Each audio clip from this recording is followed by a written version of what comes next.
As I was recently touring the internet, I came across a really interesting effect, and it has to do with a simple GIF file. Check this out. Here's the finished project. I'm selecting my play button, and I'm showing you a preview of my animated GIF here inside of Adobe Photoshop CS5 Extended. And here on the Russell Brown Show, I'm going to demonstrate how to achieve this effect. Notice that most of the image is frozen, yet only a certain portion of the image is moving. And that's really interesting. And you can get some great effects this way. So how can we do this? I'm going to stop this video right here. Now to begin with, you must be using Adobe Photoshop CS5 Extended for this particular project. Okay, step number one, I need to calibrate my monitor on my particular system so that I can get the best quality when working with video.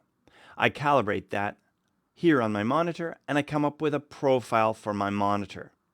And now that I have a profile, I can bring in video, in this case from the iStock photo library, and display it accurately on my screen. Okay, let's get going. I'm going to hit the Command and the letter O on my Macintosh, or the Control and the letter O on a PC to open a file. And in this case, I'm targeting the iStock video file that I downloaded from their site. I'm showing you this so that you could also download this big web version of this file and follow along with this tutorial. Okay, let's now open that. And here is our first and most important step. As I said earlier, it has to do with profiles. Notice that I'm assigning the profile of my monitor, my calibrated monitor, to the video file. As you can see here, here's my series of profiles, and I'm targeting my current profile, my up-to-date profile for my screen. I am not going to convert it as it says down here. I'm strictly assigning the profile. And when I click OK, it will then display the video accurately here inside of Photoshop with the color quality that I'm looking for. And on top of that, if I do any adjustments with, for example, adjustment layers to this video, I can be assured that any adjustments I make will then export out correctly. Now you know. Okay, here we go. Now this is the original video file. As you can see here, inside of Adobe Photoshop CS5 Extended, I have my animation timeline panel open here at the bottom. You can open this panel, if you have CS5 Extended, by going to the Window menu and down to Animation. That's critical that you open that up for a project like this. Now as you can see here, I can scrub through my video by moving this control arm across the top of my timeline. I can see that there's a lot more video here than I actually need for this project, because our goal is to isolate a particular region of this video and play it over and over again in a loop to keep the file size as small as possible. Now here's step number one though, before I do anything. I need to go to this flyout menu right here.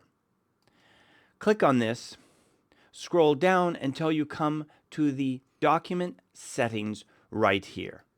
Click on Document Settings, and notice that in this particular case with the iStock footage, it's using 30 frames per second. For a project like this, for the web and for an animated GIF, I'm dropping this to 15 frames per second. This is your first step when working with imagery from iStock or imagery from your own camera. I'm going to click OK. So now I've reduced this down, and now we can start to isolate in on the area that we need to work with. I'm going to move my timeline indicator here until I come to a point in the video where I want to start. I want to start mine right here. Now that this is positioned, I'm going to move over here, as you can see my cursor, right over the work area start point. I'm going to click and hold and drag this over to the right. I'm now going to hold down my Shift key and snap it right to this start point right here. Did you see that? I first aligned this position and then I move my end point over. And now I want to capture about 12 frames of this video. 12 frames works really well for an animation like this.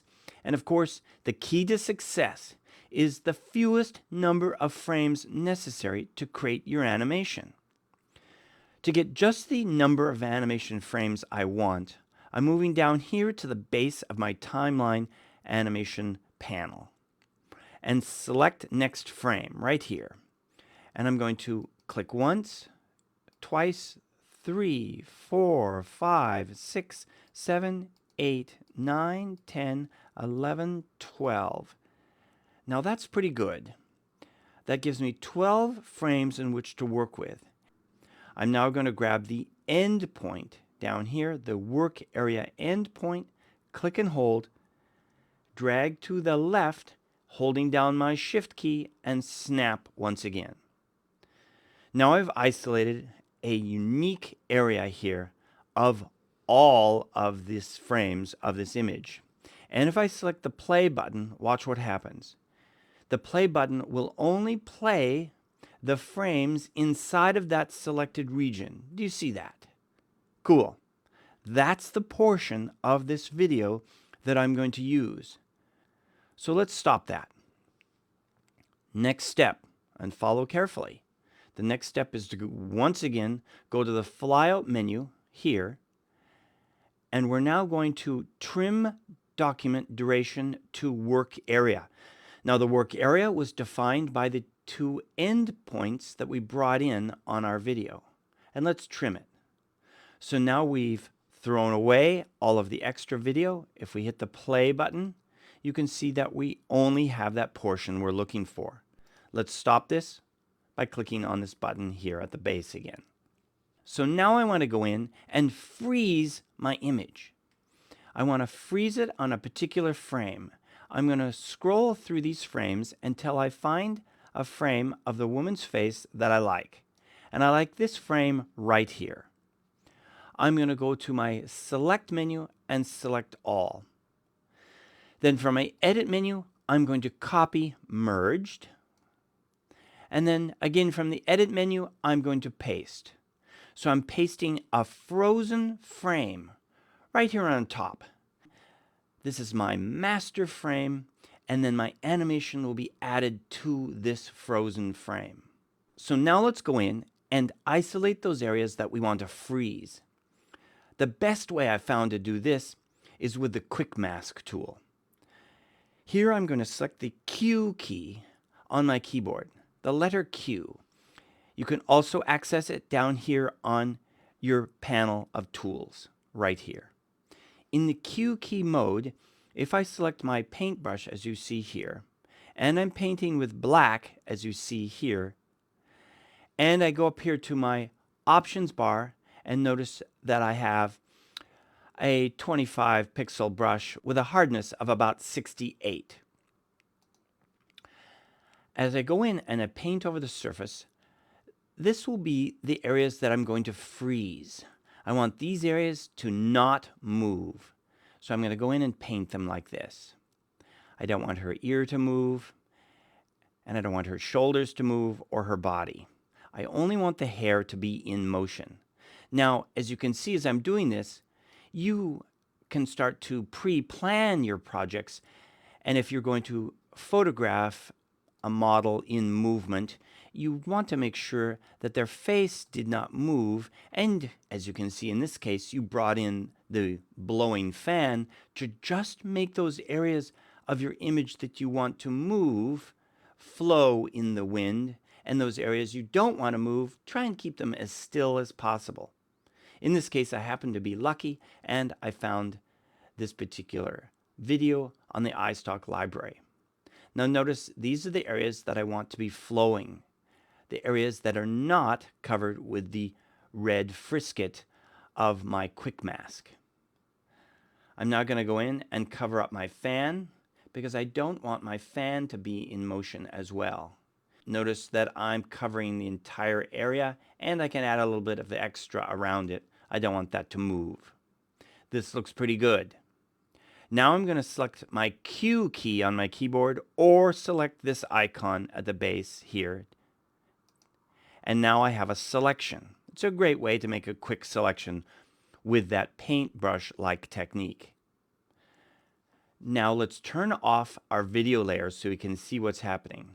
I'm going to turn off the visibility of my video layer, but I have my frozen layer selected. I'm going to hold down my Option key on the Macintosh or my Alt key on the PC now. Then I'm going to hover over this icon to add a layer mask. Watch what happens. Click. By doing so, I'm isolating my frozen areas against this transparent background. And now if we turn on the visibility of our video, it then merges the two together. Pretty cool. Let's play the video and see what happens. So I now have live action showing through a portion of this mask. This looks great. I could now go in and add any color balance or adjustments that I wanted to this image, but now we're ready for the next big move. We're now ready to turn this into an animation.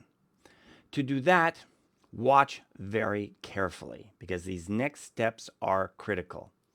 I'm going to this flyout menu right here. I'm going to scroll down and I want you to go down to this particular menu item called Flatten Frames into Layers. I'm going to flatten all my frames into layers right here, clicking that. Now see what's happened over here? I have a series of layers for each of my frames within my animation. But I also have my original documents down here.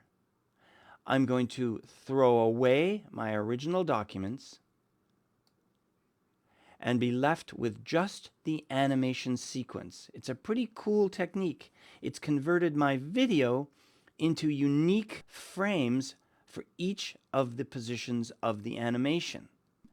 Okay, watch very carefully. Here's another important step. Right down here at the base of my animation timeline panel, I have the ability to convert to a frame animation. Click on this. Okay, so we now have a frame animation that we've created from a video file. There's only one frame of animation, however, in our video. So we need to increase that based upon the number of frames we have over here in our layers. To do that, we go to the flyout menu again, and we're going to make frames from layers. You can see that you're going to want to watch this video a couple times. Frames from layers. So we've now converted this into a series of frames. And if we click our play button, watch what happens. It plays our series of frames. Let's try that again. And it goes through and plays them.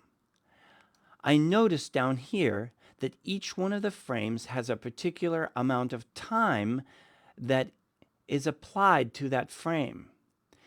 In this particular case, I find that Photoshop likes to apply a few seconds to the first frame. So I'm going to click on that flyout menu and select no delay. So if I scroll through each of my frames, 1 through 12 in this case, I notice that they all say 0 seconds down here at the bottom, just like this. So when I hit the play button, I only see them for the smallest and shortest amount of time. That's great. But now I want it to loop around on itself. So instead of just playing once, I'm clicking on the word once down here in the lower left-hand corner and selecting forever. And now select the play button. Fantastic. This is looking great. We've come all the way to this stage where we have individual frames that we can work with. And just to point out, each one of these frames in my animation panel is directly linked to one of your layers here over in your Layers panel. Notice as I click on frame number 6, it then is assigned to a particular layer. And if I work or adjust on any of those layers, it will then adjust that frame of the animation. Fantastic. We're now ready for our final step. We'd like to export this as an animated GIF and put it on our website. To do that, I go to the File menu and down here to Save for Web and Devices. Here we are in the Save for Web and Devices dialog. Pretty complicated, but here are the basics. To begin with, start by adjusting the size of your overall image. You may have been working with a really large video file. Drop its file size down for your particular use on your web page by entering the values in image size right here. By doing so, it will then resize it down to that particular size. Next, select GIF in this particular case because I'm creating an animated GIF file right here. Now these are some of the settings I like to use for my best quality. I'm using selective for the way in which it chooses its colors. I'm going to actually dither my image with a pattern, selecting the dither technique for pattern. This will then dither the image and give me a more realistic look to my image. I'm using 256 colors in this case because I want the greatest quality. I'm not so concerned about the file size as I am the quality in this particular case, but you can choose and experiment with different number of colors for your GIF animation. I'm going to stay with the maximum number of colors in this case. Next, notice that I'm converting it to sRGB. I get my best color fidelity and transfer to the web if I choose that. And I'm currently previewing in my monitor color space, which is great. I can now go down here and select Save, or I can actually preview it.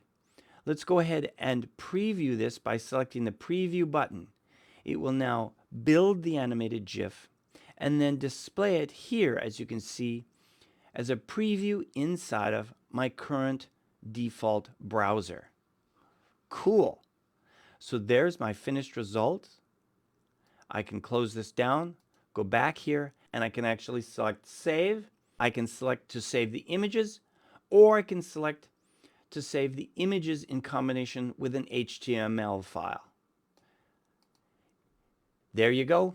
You've seen a step-by-step process of taking video file, in this case from the iStock photo library of video, and converting it into an animation where you isolate the animation to a targeted region within the image.